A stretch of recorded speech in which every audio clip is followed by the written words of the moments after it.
Hi friends, പുതിയൊരു വീഡിയോയിലേക്ക് എല്ലാവർക്കും വീണ്ടും സ്വാഗതം. ഉള്ളിയും കിഴങ്ങും ഉണ്ടെങ്കിൽ നല്ല ക്രിസ്പി ആയിട്ട് ചായയുടെ കൂടെ വട തയ്യാറാക്കിയെടുക്കാം.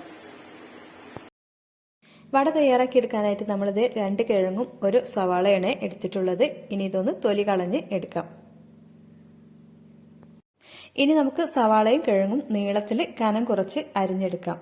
കഴിയുന്നതും എത്രത്തോളം കനം കുറച്ച് അരിഞ്ഞെടുക്കാൻ പറ്റുമോ അത്രത്തോളം കനം കുറച്ച് അരിഞ്ഞെടുക്കാം. ഇതോടൊപ്പം നിങ്ങൾ ആദ്യമായിട്ടാണ് ചാനൽ കാണുന്നതെങ്കിൽ ചാനലിൽ ഒരുപാട് ഈസി ആയിട്ടുള്ള റെസിപ്പീസൊക്കെ ഉണ്ട്. അതൊക്കെ ഒന്ന് കണ്ടു നോക്കുക. വീഡിയോ ഇഷ്ടമായാലും ഒന്ന് ലൈക്ക് ചെയ്യുക, ഫീഡ്ബാക്ക് അറിയിക്കുക. അതോടൊപ്പം ചാനലും കൂടി ഒന്ന് സബ്സ്ക്രൈബ് ചെയ്ത് സപ്പോർട്ട് ചെയ്യണേ.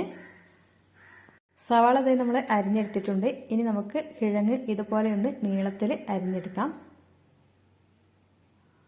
ഇത് കനം കുറച്ച് ഇതുപോലെ അരിഞ്ഞെടുക്കാം. നിങ്ങൾ ആദ്യമായിട്ടാണ് ചാനൽ കാണുന്നതെങ്കിൽ ചാനലിൽ ഒരുപാട് ഈസി ആയിട്ടുള്ള റെസിപ്പീസ് ഉണ്ട്. അതൊക്കെ ഒന്ന് കണ്ടു നോക്കുക. വീഡിയോ ഇഷ്ടമായാലും ഒന്ന് ലൈക്ക് ചെയ്യുക, ഫീഡ്ബാക്ക് അറിയിക്കുക. അതോടൊപ്പം ചാനലും കൂടി ഒന്ന് സബ്സ്ക്രൈബ് ചെയ്ത് സപ്പോർട്ട് ചെയ്യണേ. പൊട്ടറ്റോ വെച്ചിട്ട് വളരെ ഈസി ആയിട്ട് തയ്യാറാക്കി എടുക്കാൻ പറ്റുന്ന ഒരു വട റെസിപ്പിയാണ് ഇത്. വൈകിട്ടൊക്കെ നമുക്ക് ചായയുടെ കൂടെ ചൂടോടുകൂടി ക്രിസ്പി ആയിട്ട് കഴിക്കാനായിട്ട് നല്ല ടേസ്റ്റി ആയിട്ട് പെട്ടെന്ന് തന്നെ തയ്യാറാക്കി എടുക്കാനായിട്ട് പറ്റും. അപ്പോൾ നമ്മൾ ഉള്ളിയും കിഴങ്ങും കനം കുറച്ച് അരിഞ്ഞെടുത്തിട്ടുണ്ട്. ഇനി ഇതുപോലെ കൈ വെച്ചിട്ട് നന്നായിട്ട് ഇത് പ്രസ് ചെയ്തിട്ടൊന്ന് കുഴച്ചെടുക്കാം. ഇതിലെ വെള്ളമൊക്കെ ഒന്ന് ഇറങ്ങി വരുന്നവരെ ഇതുപോലെ നമുക്ക് കൈ വെച്ചിട്ട് തന്നെ ചെയ്തെടുക്കാം.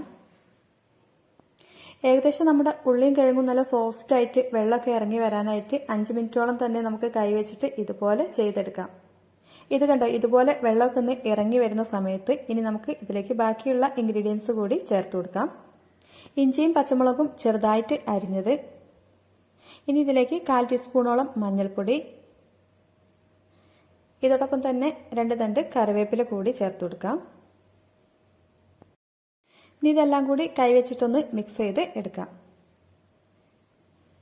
ഇനി ഇതിലേക്ക് നമുക്ക് കടലപ്പൊടിയോ അതല്ലെങ്കിൽ മൈദപ്പൊടിയോ ചേർത്തിട്ടാണ് മാവ് കുഴച്ചെടുക്കുന്നത്. നമ്മളിപ്പോൾ ഇവിടെ ഇതിലേക്ക് മൈദപ്പൊടിയാണ് ചേർത്ത് കൊടുക്കുന്നത്.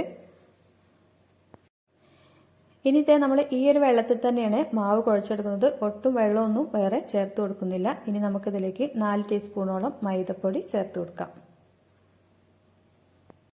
ഇനി ഇത് നല്ല ക്രിസ്പി ആയിട്ട് കഴിക്കണമെന്നുണ്ടെങ്കിൽ 3 ടീസ്പൂൺ മൈദപ്പൊടിയും അതോടൊപ്പം 1 ടീസ്പൂൺ അരിപ്പൊടി കൂടി ചേർത്ത് കൊടുത്താൽ മതി. 4 ടീസ്പൂണോളം മൈദപ്പൊടിയാണ് നമ്മൾ ചേർത്ത് കൊടുത്തത്. ഇനി പാകത്തിനുള്ള ഉപ്പ് കൂടി ഇതിലേക്ക് ചേർത്തിട്ട് കൈവച്ചിട്ട് നന്നായിട്ട് മാവ് കുഴച്ചെടുക്കാം. ഒട്ടും വെള്ളമൊന്നും ചേർക്കാതെ കൈവച്ചിട്ട് നന്നായിട്ട് പ്രസ് ചെയ്തിട്ട് തന്നെ നമുക്ക് മാവ് നല്ല സോഫ്റ്റ് ആക്കിയിട്ട് കുഴച്ചെടുക്കാം. നല്ല ടേസ്റ്റി ആയിട്ടുള്ളൊരു വട റെസിപ്പിയാണ് ഇത്. മസ്റ്റായിട്ട് നിങ്ങൾ ഇതുപോലെ തന്നെ ഒന്ന് ട്രൈ ചെയ്ത് നോക്കാം. നമ്മൾ വെള്ളമൊക്കെ ചേർത്ത് മാവ് തയ്യാറാക്കുന്നതിനേക്കാളും ബെറ്ററായിട്ട് തോന്നിയതുകൊണ്ടാണ് ഞാൻ ഈ വീഡിയോ നിങ്ങളായിട്ട് ഷെയർ ചെയ്യാമെന്ന് വിചാരിച്ചത്. അപ്പോൾ നമ്മൾ മാവ് ഒട്ടും വെള്ളമൊന്നും ചേർക്കാതെ കൈവച്ചിട്ട് തന്നെ ഇതുപോലെ നന്നായിട്ട് സോഫ്റ്റ് ആക്കി കുഴച്ചെടുക്കാം. കുഴച്ചെടുത്ത ശേഷം നമുക്കിതിലേക്ക് ഒരു മുട്ടയുടെ വെള്ള കൂടി ചേർത്ത് കൊടുക്കാം.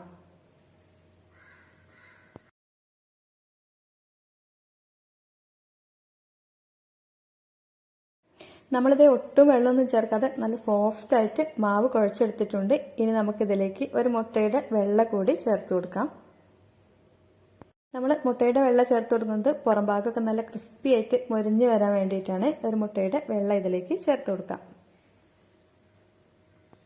ഇനി ഇത് കൈ വെച്ചിട്ട് നന്നായിട്ടൊന്ന് മിക്സ് ചെയ്ത് കുഴച്ചെടുക്കാം. എന്നിട്ട് നമ്മൾ ഈ മാവ് ഒരു 20 മിനിറ്റ് സമയത്തേക്ക് റെസ്റ്റ് ചെയ്യാനായിട്ടൊന്ന് മാറ്റി വെക്കാം. ഇനി നമുക്കിത് റെസ്റ്റ് ചെയ്യാനായിട്ട് മാറ്റി വെക്കാനൊന്നും സമയമില്ലെങ്കിൽ ഉടനെ തന്നെ ഇത് ചൂടായ എണ്ണയിലേക്ക് ഇട്ടിട്ട് നമുക്ക് വട തയ്യാറാക്കി എടുക്കാവുന്നതാണ്. മാവ് നമ്മൾ ഈ ഒരു പരുവത്തിലാണ് കുഴച്ചെടുത്തിട്ടുള്ളത്. ഇത് കാണുമ്പോൾ തന്നെ നിങ്ങൾക്ക് മനസ്സിലാകും നല്ല സോഫ്റ്റ് ആയിട്ട് തന്നെ നമ്മൾ കുഴച്ചെടുത്തിട്ടുണ്ട്.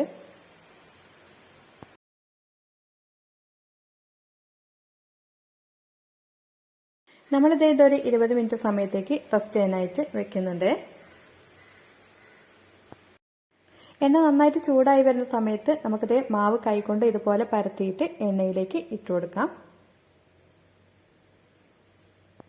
ഇനി ഇതേ വട തിരിച്ചും മറിച്ചിട്ടിട്ട് നമുക്ക് ഫ്രൈ ചെയ്ത് എടുക്കാവുന്നതാണ്. അപ്പോൾ ഇത് നല്ല ടേസ്റ്റി ആയിട്ടുള്ള ഈ ഒരു വട റെസിപ്പി എല്ലാവരും ഒന്ന് ട്രൈ ചെയ്ത് നോക്കുക. എന്നിട്ട് ഫീഡ്ബാക്ക് അറിയിക്കുക. അതുപോലെ വീഡിയോ ഇഷ്ടമായാൽ ലൈക്ക് ചെയ്യുക.